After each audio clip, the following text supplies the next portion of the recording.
Hello guys, I am advocate Dishank from Dishank law academy. आज हम पढ़ने जा रहे हैं 5 से लेकर 55 के एमसीक्यूज। ठीक है, आपका एविडेंस एक्ट से चैप्टर 2 से रिलेटेड। तो admission is acknowledge any right of liability under civil law. Admission क्या होता है? देखो, एडमिशन की बात करें तो अगर ऑरली भी और राइटिंग में अगर कोई बात अपनी बात को कोई मान लेता है, ठीक है, जैसे मान लो ये डिस्प्यूट है टेनेंट का और लैंडलॉर्ड का। अब टेनेंट ने मान लिया कि हाँ ये मेरा मालिक है, ठीक है, तो यानी कि उसने अपनी कुछ बात मान ली, ठीक है, कोई एडमिट कर ली बात, ठीक है, तो ये चीज अब किसी भी के थ्रू भी करियो एडमिट, चाहे प्लीडर के थ्रू करियो, चाहे पार्टी कोई भी पार्टी करे, ठीक है, चाहे प्लेंटिफ करे, रिस्पोंडेंट करे वो, और ये सिविल केसेस में ही लगता है बेसिकली। तो पहला क्वेश्चन है हमारा, एडमिशन इज एक्नॉलेज, आपका admission is acknowledge any right of liability under civil law made by conduct orally और इन राइटिंग। बाय कंडक्ट भी होता है, ओरली भी होता है, इन राइटिंग में भी होता है, और कंटेंट इन इलेक्ट्रॉनिकल फॉर्म, और किसी भी इलेक्ट्रॉनिकल फॉर्म में हुआ तो भी माना जाता है। ठीक है, by conduct, by orally, writing और कंटेंट इन इलेक्ट्रॉनिक फॉर्म, जो 4 तरीके से आपका एडमिशन माना जाता है। ठीक है, विच one of the following section of the Indian evidence act defines admission. अब कौन सा सेक्शन इसमें आपका बताता है? तो सेक्शन 17 आपका बताता है एडमिशन के बारे में। 16 बता, देखो 17 तो बताता है एडमिशन के बारे में, तो इसका आंसर तो वैसे बी है। ठीक है, 16 क्या बताता है? 16 बताता है आपका existence of the course of business when relevant. ठीक है, कोर्स ऑफ बिजनेस से रेलेवेंट के बारे में। 15 बताता है आपका फैक्ट वेयरिंग की कोई बात एक्सीडेंटल है या इंटेंशनली करेगा, उसके बारे में बताता है। 18 बताता है admission by agent, admission by agent के थ्रू। ठीक है, an admission under section 17 Indian Evidence Act only as oral or only an oral statement, documentary statement, oral documentary statement contained in electronic form। तो सी होगा इसका answer. तो 297 का answer क्या है? सी। किसी भी फॉर्म में, इलेक्ट्रॉनिकल फॉर्म में भी माना जाता है, ओरली भी, डॉक्यूमेंट्री भी, statement contain in electronic form, और चौथा कंडक्ट के थ्रू भी माना जाता है। ठीक है, तो इसका आंसर वैसे सी है। Under the provision of Indian evidence act, अब इन प्रोविजंस के तहत हमें ये बताना है 298 में कि कौन सी बात सही है। अब आपका admission confession have the same meaning, क्या दोनों का मतलब सेम होता है? Admission confession have the different meaning, दोनों का मतलब एक है। देखो एडमिशन जो है, देखो ये एडमिशन है, कन्फेशन इसका एक पार्ट जरूर है, पर दोनों अलग चीज है। ठीक है, आपका एडमिशन किसी के थ्रू भी हो सकता है, प्लेंटिफ या डिफेंडेंट किसी की तरफ से भी। ठीक है, पर कन्फेशन हमेशा आपका एक्यूज की तरफ से होता है, तो इसका आंसर है आपका बी। ठीक है, तो 298 का आंसर क्या है? आपका B. Which of the following statement is true, इनमें से कौन सी आपकी स्टेटमेंट ठीक है? कि conclusive proof of a matter admit, not conclusive proof matter but operate और स्टॉपल अंडर। अब देखो एडमिशन क्या है? एडमिशन आपका क्या एक कंक्लूसिव प्रूफ है? Not conclusive proof. आपका एडमिशन जो है वो कंक्लूसिव प्रूफ नहीं है, वो एक स्टॉपल का है कि आप अपनी बात से पलट नहीं सकते। ठीक है, तो ये एडमिशन आपका एक कंक्लूसिव प्रूफ में माना जाता है। या matter admit always operate estoppel. देखिए, तो इसमें ये इसमें से कौन सी है? तो कंक्लूसिव प्रूफ तो है ही नहीं, तो ये तो बिल्कुल ही गलत हो गया। नॉट कंक्लूसिव प्रूफ बट में ऑपरेट स्टॉपल, तो बी हो सकता है। एक बार सी भी पढ़ लेते हैं। Conclusive proof of the matter admit always operate estoppel, always operate estoppel. देखो यहाँ पर नॉट नहीं लिखा हुआ, कंक्लूसिव तो होता ही नहीं है। तो देखो एडमिशन आपका ना तो कंक्लूसिव होता है बट आपका स्टॉपल की तरह यूज होता है। ये बात कहाँ लिखी है? बी में लिखी है, तो आंसर इसका बी ही होगा। ठीक है, 300 विच of the following statement is correct, इनमें से कौन सी स्टेटमेंट करेक्ट है? एडमिशन में भी oral in a documentary form, admission क्या है वो ओरल भी हो सकता है, डॉक्यूमेंट्री भी हो सकता है, contain in an electronical form में भी हो सकता है। करेक्ट बताना है हमें इसमें। Admission by documentary proof, admission conclusive proof होता है या matter admitted, admission include by conduct. अब इसमें से 300 में आपका कौन सा होगा? तो इसमें आंसर होगा ए। क्यों? क्योंकि ये आपका सारा कुछ बता रहा है। ठीक है, तो इसका आंसर क्या है? A. An admission is a statement that may be, अब कैसे फॉर्म में हो सकती है? ओरल फॉर्म में भी हो सकती है, डॉक्यूमेंट्री में भी हो सकती है, इलेक्ट्रॉनिकल में भी हो सकती है। तो इसका आंसर क्या होगा आपका? 301 का ए, डी, मतलब सारी बातें है ना, तो डी होगा। विच of the following section IT act से तहत आपका ये चेंज हुआ था? आईटी एक्ट में किस में तहत आपका आया था? तो सेक्शन 6 में इंडियन एविडेंस एक्ट के से आया था। ठीक है, तो इसमें आया था, 6 की बात करिए। सेक्शन 17 आपका एडमिशन की बात करता है, किसकी बात करता है? ओरल राइटिंग, बोथ ओरल और राइटिंग, तो सी है इसका आंसर, और इलेक्ट्रॉनिकल फॉर्म में भी बात करता है। ठीक है, तो ये आपका होता है। बाय कंडक्ट भी होता है आपका पार्टीज की। ठीक है, कंडक्ट भी आता है इसमें। अब admission according to Indian evidence act include statement by expressly referred person, agent of a party, expressly referred है, एजेंट के थ्रू, इनमें से हमें बताना है कि कौन सा कॉम्बिनेशन ठीक है। ठीक है, तो इसमें आपका एक्सप्रेसली रेफर्ड तो होता ही है, ये वाली बात तो ठीक ही है बिल्कुल। ठीक है, तो फर्स्ट वाली ठीक है, एजेंट के थ्रू भी है, एजेंट वाली बात आपका 18 में दे रखी है, ठीक है, ये 17 में है, ये 18 में है, person whose liability must be proved, या बिल्कुल ठीक है, ये भी ठीक है, तो इसका आंसर होगा ए, आई थिंक सो, एक मिनट इसका मैं भी चेक कर लूँ, हाँ ए ही है, ठीक है, चारों बातें ठीक है।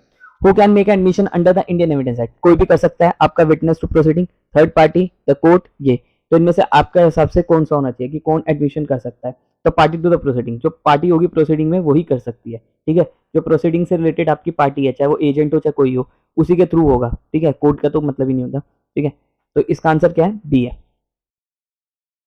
Which of the section define admission, section 17 18 बताता है आपका कि admission by party proceeding, by party की प्रोसीडिंग के थ्रू, 21 बताता है आपका कि proof of admission against person making them, और 20 बताता है आपका कि 20 हाँ 20 बताता है एडमिशन ऑफ एक्सप्रेसली रेफर्ड, तो एक्सप्रेसली रेफर्ड आप वाली बात जो है वो 20 में बताना है, तो इसमें आपका वैसे तो इसका आंसर आपका ए है, ठीक है, पर मैंने आपको वैसे सारे बता दिए 306 के बारे में, ठीक है।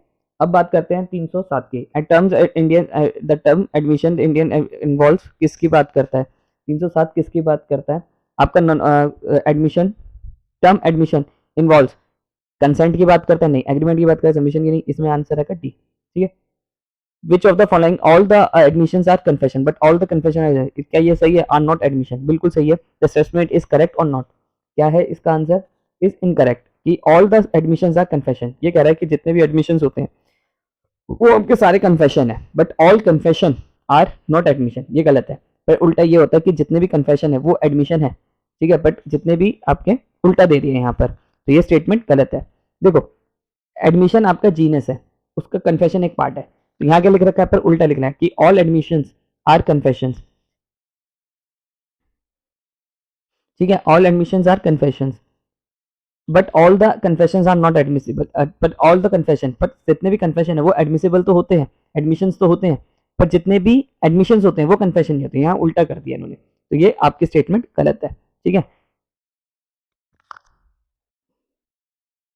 ठीक है, तो इसका आंसर बी है। इसमें ये देखो क्या है, स्टेटमेंट क्या होनी चाहिए थी कि all confessions are admission, but all admissions all admissions are not on admission are not confession, तो यहाँ होना था, ये उल्टा कर दिया उन्होंने, ठीक है।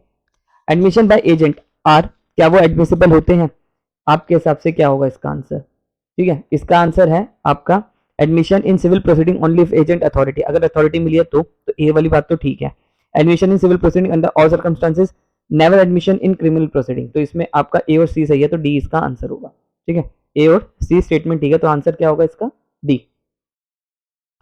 अब बात करते हैं admission bind the maker so far age related, क्या ये आपका बांध देती है एडमिशन करके, फैक्ट क्या है, फैक्ट से बांध देती है, तो आंसर इसका ए है। द टर्म एडमिशन डिफाइंस कितने में, 17 में, 18 में, पार्टीज के बताया 19 में, तो ये आपका था। एडमिशन इज, एडमिशन क्या है आपके हिसाब से, as a conclusive proof, not a conclusive proof but operate estoppel, at evidence act, not a conclusive, तो इसका आंसर बी होगा, ठीक है, तो इसका आंसर क्या है, बी। एडमिशन मींस, एडमिशन का मतलब क्या, means made before the statement, ये एडमिशन जो है वो बिफोर द स्टेटमेंट है, statement made in document, influence या before made in suggest influence any in issue, तो इसका आंसर है आपका सी, ठीक है, बाकी के हिसाब से तो इसका आंसर सी ही है, ठीक है।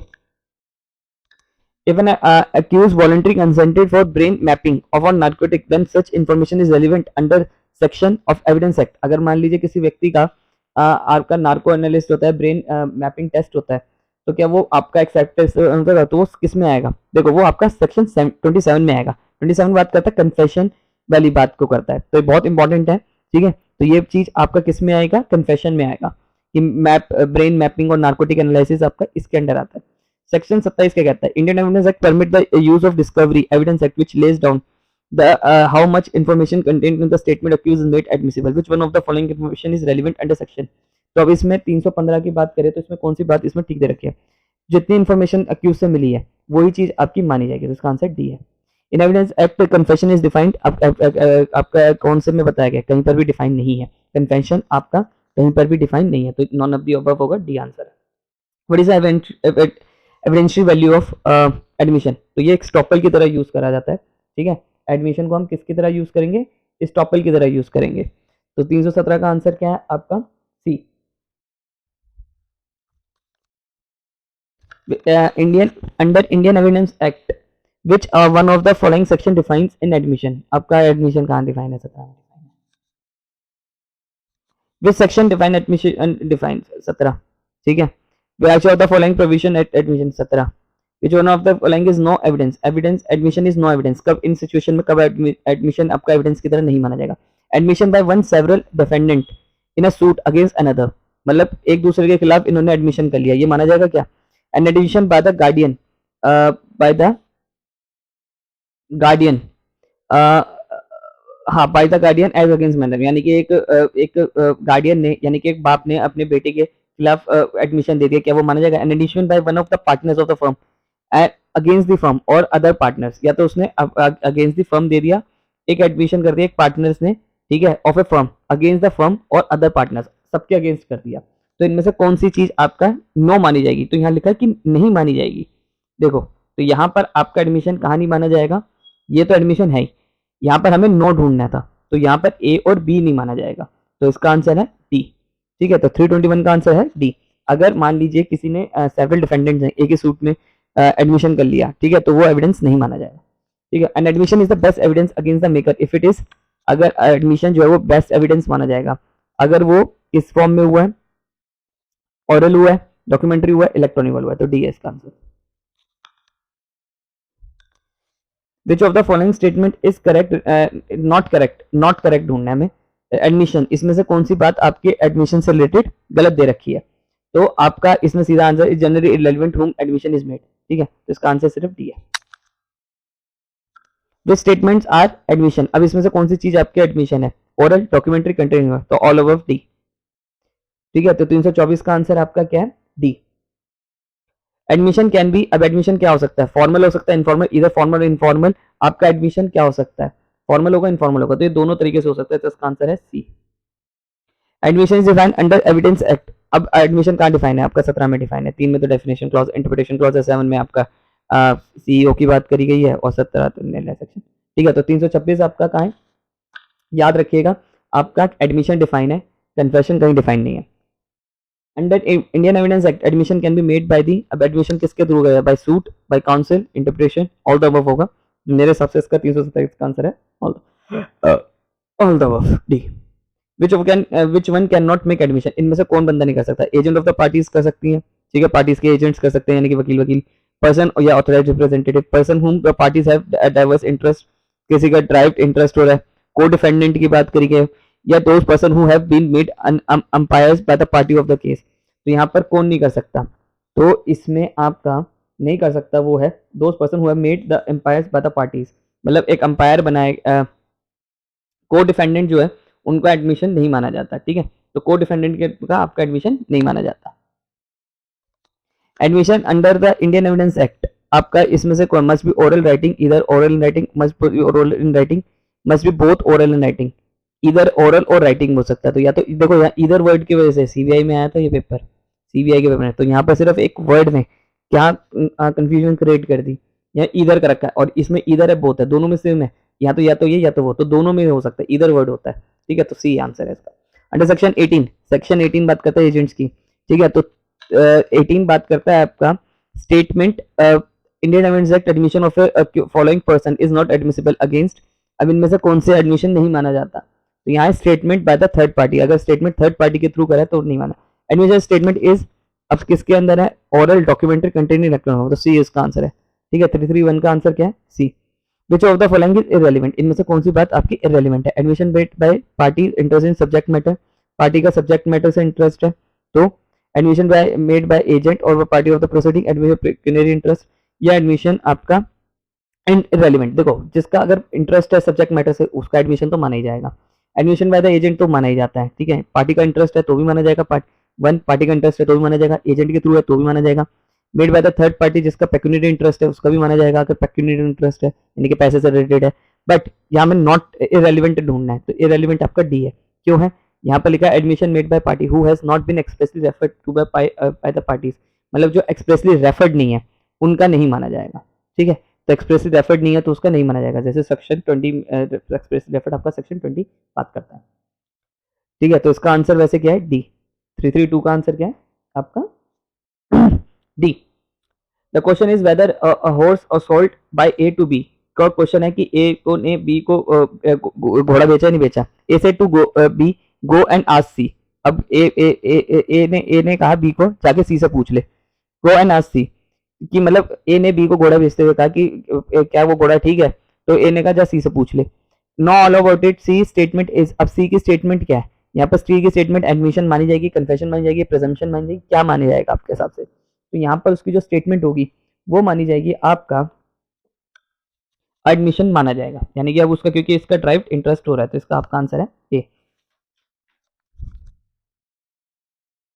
अब बात करते हैं 334 की। अब general rule is that admissions are provided against the maker which of the following provisions evidence act deal exception of this rule. यानी कि एडमिशन के एक्सेप्शंस की बात कहाँ करी गई है? तो ये बात करी गई है आपका सेक्शन 21। सेक्शन 21 क्या बात कर रहा है? प्रूफ ऑफ एडमिशन अगेंस्ट हुम पर्सन मेकिंग देम। तो एक्सेप्शन की बात यहाँ करी गई है, ठीक है। तो इसका आंसर है C. And A is accused of receiving stolen goods. A accused है उसने स्टोलन गुड्स रिसीव करे while knowing them to be stolen, और अक्यूज जानता है कि वो स्टोलन है।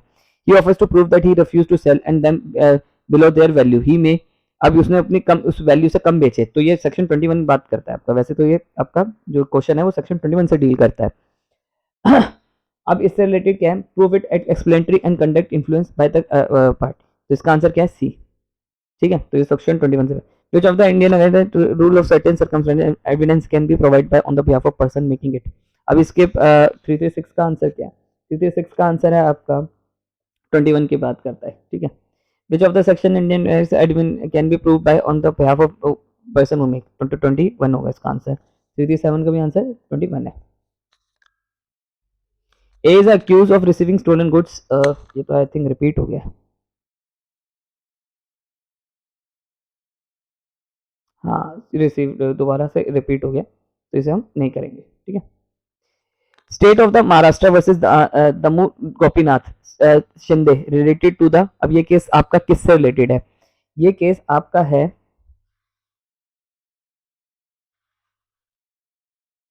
ये तो मुझे नहीं पता, मैं इसका एक बार चेक करते हैं। 339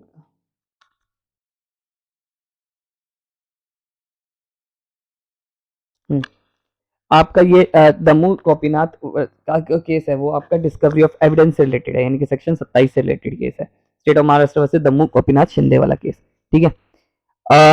which of the provision of Indian Evidence Act lays down the certain circumstances evidence can be proved on the behalf of the making it। अब ये इसका 340 का आंसर है आपका डी। 21 रेफरेंस वाली बात करता है, ठीक है। Proof of admission against making. अब जिसके प्रूफ कैसे करोगे? प्रूफ वाली बात जो है वो आपका सेक्शन 21 करता है। Admission according to the Indian evidence act, आपका क्या इसमें से कौन सी चीज मानी जाएगी? इसका है can B prove by on the behalf of the person who makes them और हिज रिप्रेजेंटेटिव इंटरेस्ट, यानी कि जिसके इंटरेस्ट की बात है वही। इसका आंसर क्या है? D. Oral admission content of the electronical records are relevant. क्या उसके ओरल एडमिशन दे दो आप, उसके कंटेंट से रिलेटेड, एक डॉक्यूमेंट है उसके कंटेंट से रिलेटेड आप ओरल एडमिशन दे रहे हो, क्या वो माना जाएगा? तो इसका आंसर है आपका the genuineness of the electronical record produce in question. अगर उसकी जेन्युइननेस की बात आ रही है तो आपका है, तो इसका आंसर क्या है? B. Under Indian Evidence Act, the provision of relevancy of oral admission as to content of electronical record is provided under आपका 22A में दे रखा है। तो 343 का आंसर है आपका 22A, तो यानी कि B। Oral admission content of electronical records are provided under Evidence Act। oral admission देना तो 22A में बात करी गई है। 22 में तो वैसे नॉर्मल की बात करी गई और 22A में इलेक्ट्रॉनिकल से related. Section Indian aware deal with civil matters, आपका सिविल मैटर से रिलेटेड डील करता है। एडमिशन की कौन सा सेक्शन बताता है? ये बताता है आपका सेक्शन 23, ठीक है। इसका आंसर क्या है? ए। 346 कहता है आपका विच of the following section Indian evidence act does not deal with the criminal matters.